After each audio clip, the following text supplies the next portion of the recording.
Who would have ever thought that Bobby Fuller and the Bobby Fuller Four would have that song sung at a spiritual community on a Sunday service?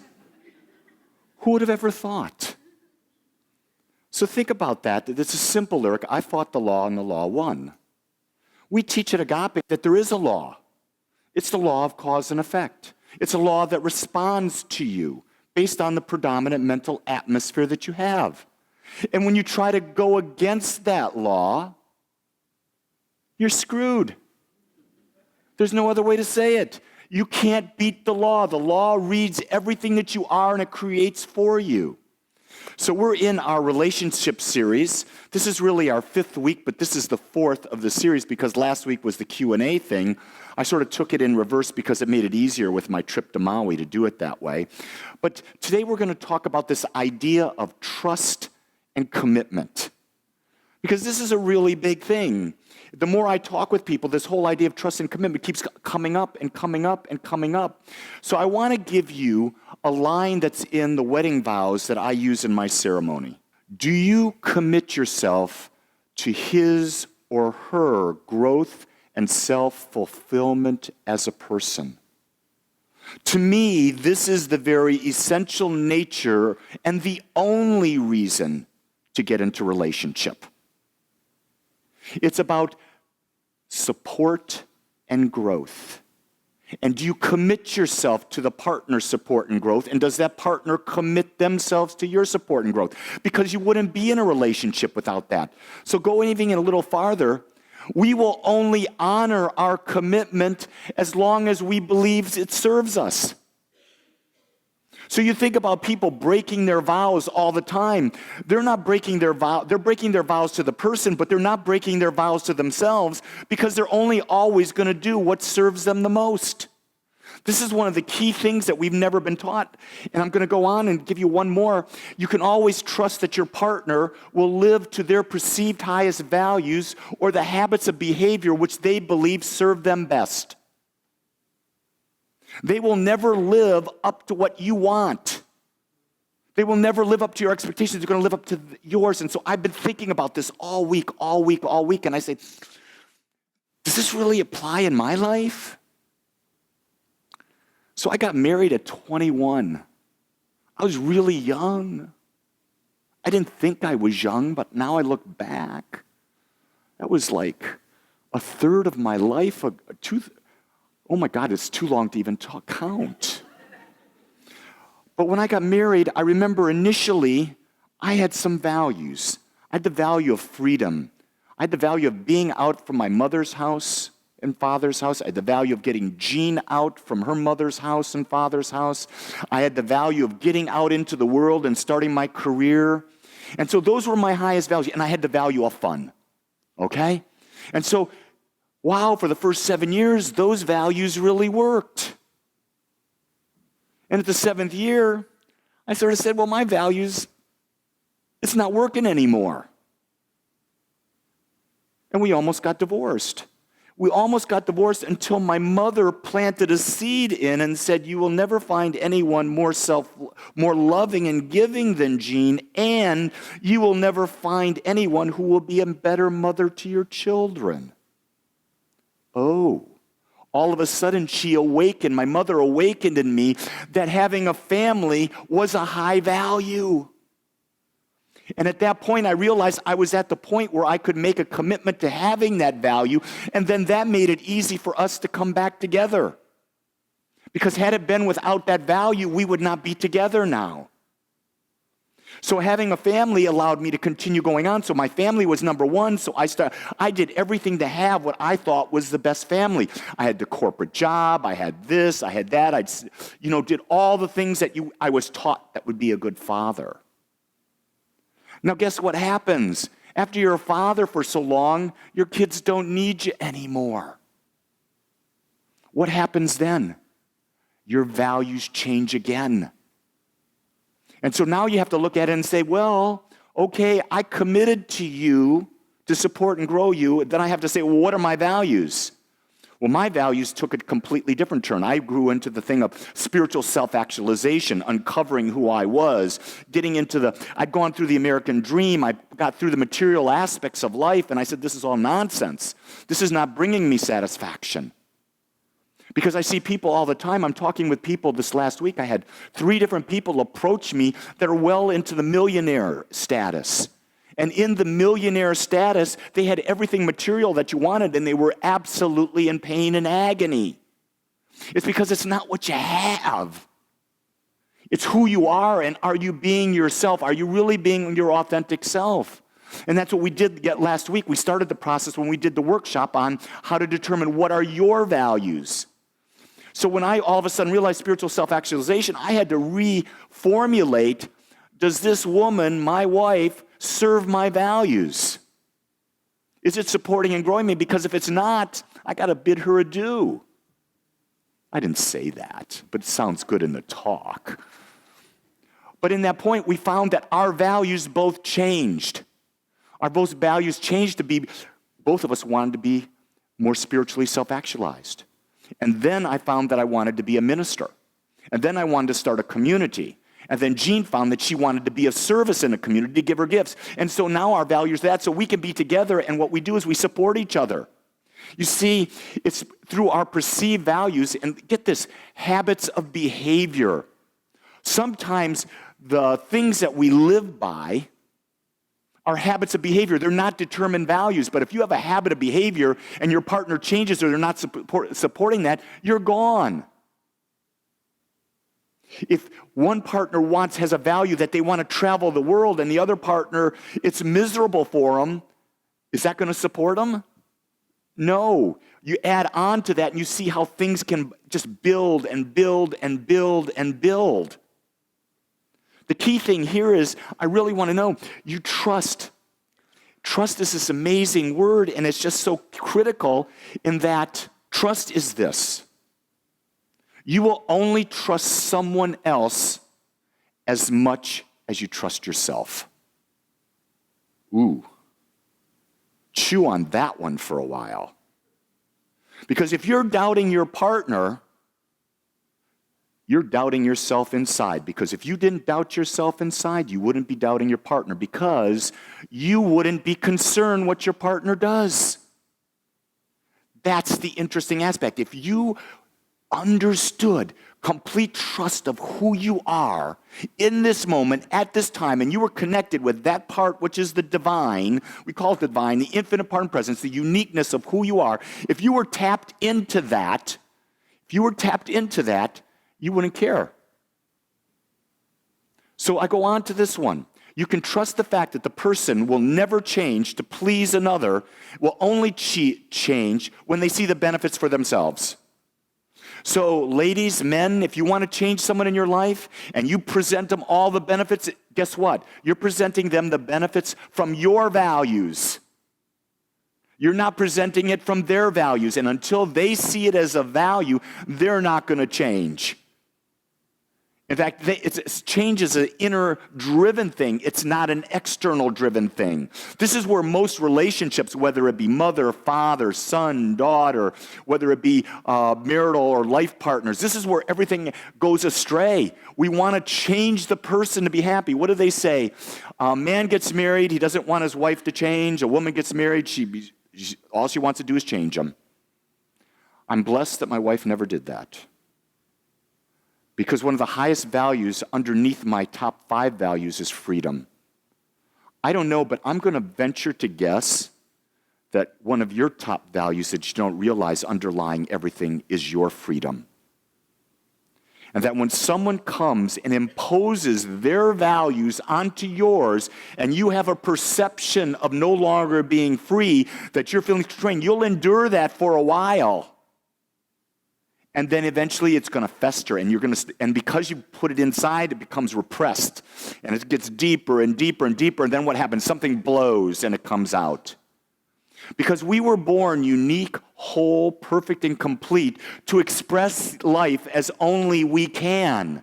And we have to be the ones that control how that is. No one else can tell us. I have so many people, and they go, Rev Lee, tell me, what do I do here? I don't know. What do you want to do? I always go back. I always give the question back because the only person that has your answer is you. That's it. And you come to the final thing. It is only when we know that we are one with universal mind, divine mind, that we will trust ourselves, and this trust will guide us in our lives. So it comes back to this aspect. Your daily spiritual practice is the single most important thing in your life.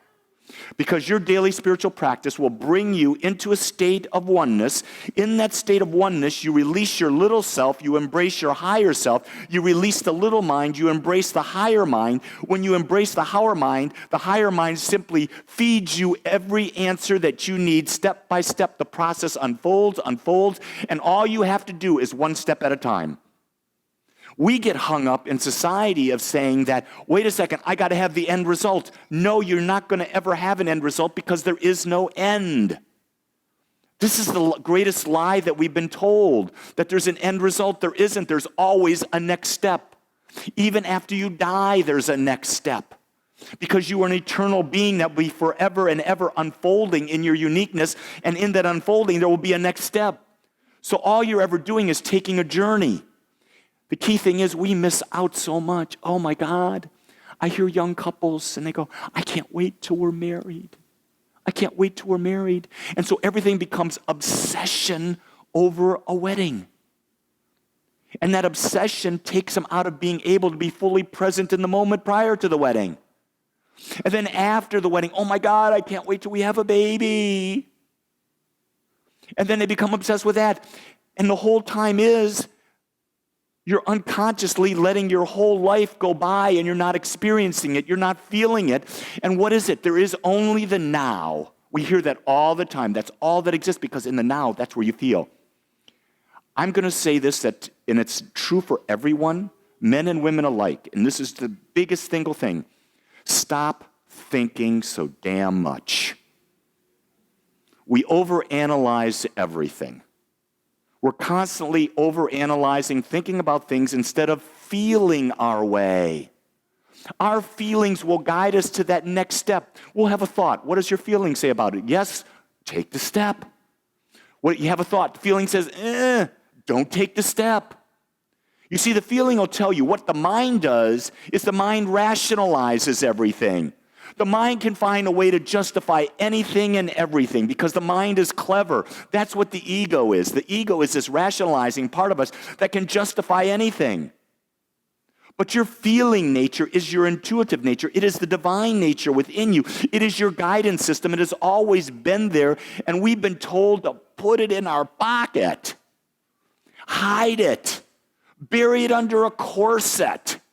I don't know. You see people, and I see this in men, and I want to say, this is funny. There's a man who came to one of our groups at one time and never came again. And then I found out afterwards why he didn't come. He said, because they talk about feelings. See, we're so taught that we have to repress them, that we have to hide them. Men are taught that. I don't know why we're taught that, but we're taught that in the corporate world. I had a gentleman that I loved, that I worked with in the corporate world, come over my house yesterday. He lives in another part of the state. He's a senior executive for a large insurance company. And we were talking about this. We were talking about this very aspect about feelings. And in the corporate world, you're not allowed to express them. I want you to know, yesterday he offered me a job. Seriously, offered me a job. Would you come and work for me? And I looked at him and said, give me a second. And a second later, do you know what came into my mind? What were my top 5 values? And guess what? That job didn't fit those values. And I looked at him and said, no, but here's what I can tell you. I can do a lot of things for your company that can help your people see life differently. See, when you know your values, and I go there, you're able to either commit or not commit. You see that? So commitment is not just about in a relationship. Commitment is about anything you do in life. So the question you got to ask is it aligned with your values? That's really the thing. If it's not aligned with your values, why would you waste your time? That's someone else's values. Let them have the joy of it. Why would you get involved in that? Your values are displaying in every moment of your life. People who look at you will see your values and know it. And when you're incongruent with your values, they will know that. You can tell when my wife will spot in a nanosecond when I'm not congruent with my values. And it really pisses me off. Because sometimes I just want to be, I don't want to be, I choose stupidly to be not connected. I don't know what it is about the ego, but the ego always is trying to get you to do something different. You know what I'm saying? It's always there. It's always doing that. And it's a battle. You know, people say, well, you're so far down the spiritual path. And no, I'm just like you. I'm constantly doing it. Here's the thing that helps me more than probably most everyone in this room. I'll bet you my spiritual practice is more consistent and more regular and deeper than most people here. I'm just guessing. I'm not saying it is. But I meditate an hour in the morning. I meditate an hour in the afternoon. I do 30 affirmations every day. I do probably 3,000 affirmations a day. I do prayer work every day. I do spiritual reading every day. That's just the beginning. Then I'd use the spiritual practice of being fully present. And some days I don't want to do that. And then I said, if I don't do that, what are the consequences? Because I know the consequences will come, because once you've committed, we're back to the commitment word. If you don't commit, the law we were talking about earlier will come back and bite you. But the key thing I'll tell you is I've never regretted starting a spiritual practice. I've never regretted making that commitment. I've never beat myself up for breaking the commitment. There are times when I've broken the commitment, I won't beat myself up for it. I'll get the experience and I'll say, okay, now I'll adjust and I'll go back on. You see, so many times we're in a commitment. So many people get into a marriage and the marriage breaks up and they beat themselves up because they didn't live up to the commitment. No, let it go. Sometimes a relationship is for a reason and a season. It was there to bring something out for us to learn from, to become a greater aspect of ourselves. And based on who we are at the time we got into that relationship, it was the perfect thing for us to be.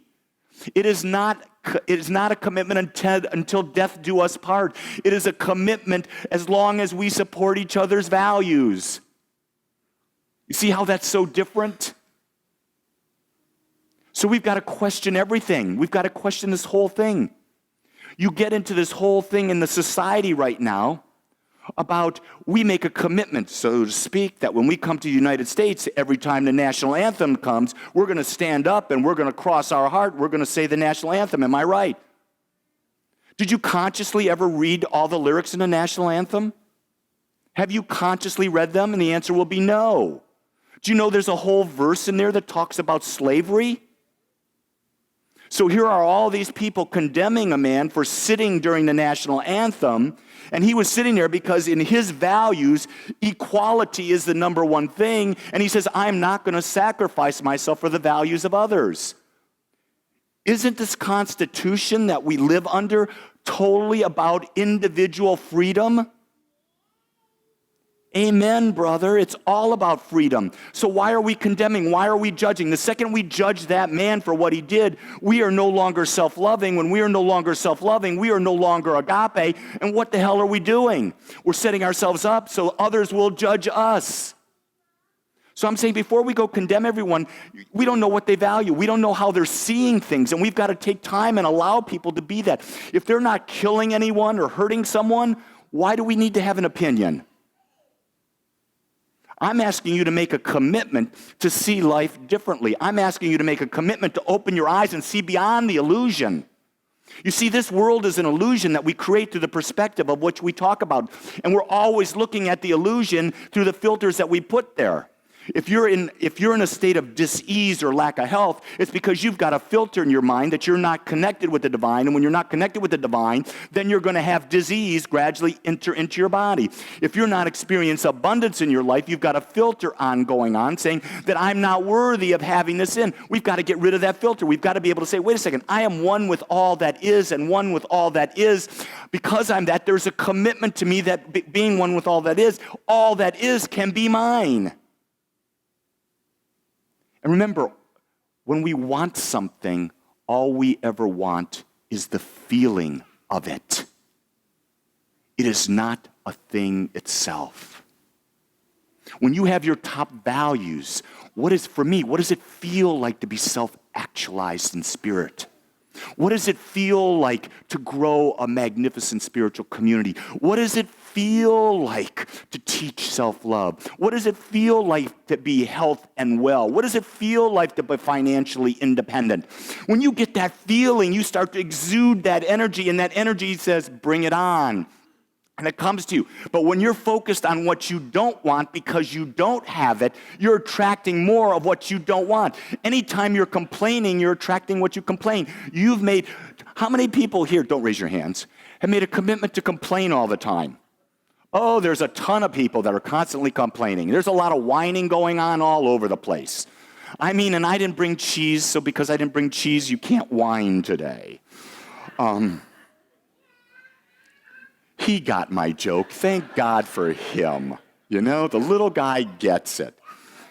But see, I'm asking you to ask the question, what have you committed to? What have you committed to in your life? Because what's in your life right now is a true reflection of what you're committed to. You can't fool the law. The law always pictures back perfectly what you're putting into it. I know that sucks, but it's great. Because in every moment, you know where you are in your vibration. And the power is you can change your vibration.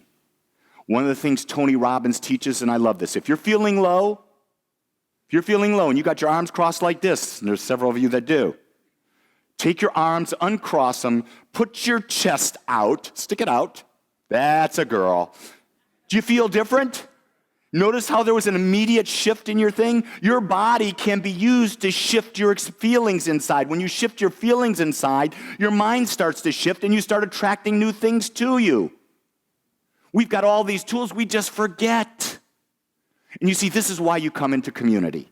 You come into community to be reminded to be with like-minded people who are on the similar type of path. Trust. Here's what I say to you, trust yourself and nobody else.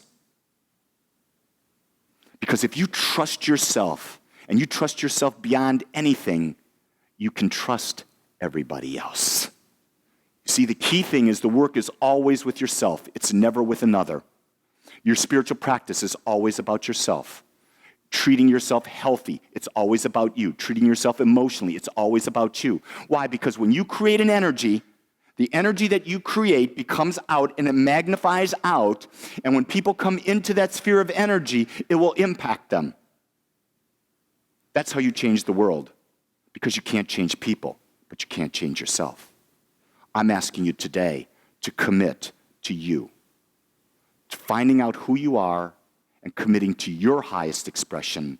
Because your highest expression is more than enough. Because it's God's highest expression. Because you are one with it. Let's pray.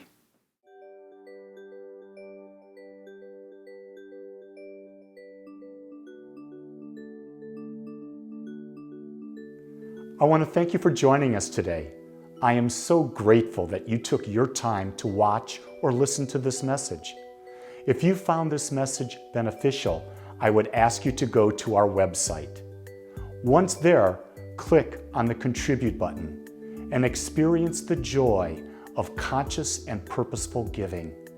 It is through your gifts that we are able to bring this message to the world. I would also ask you to please share this message with anyone you feel might benefit. Again, I want to thank you for joining me and the Agape community as together we bring joy to life.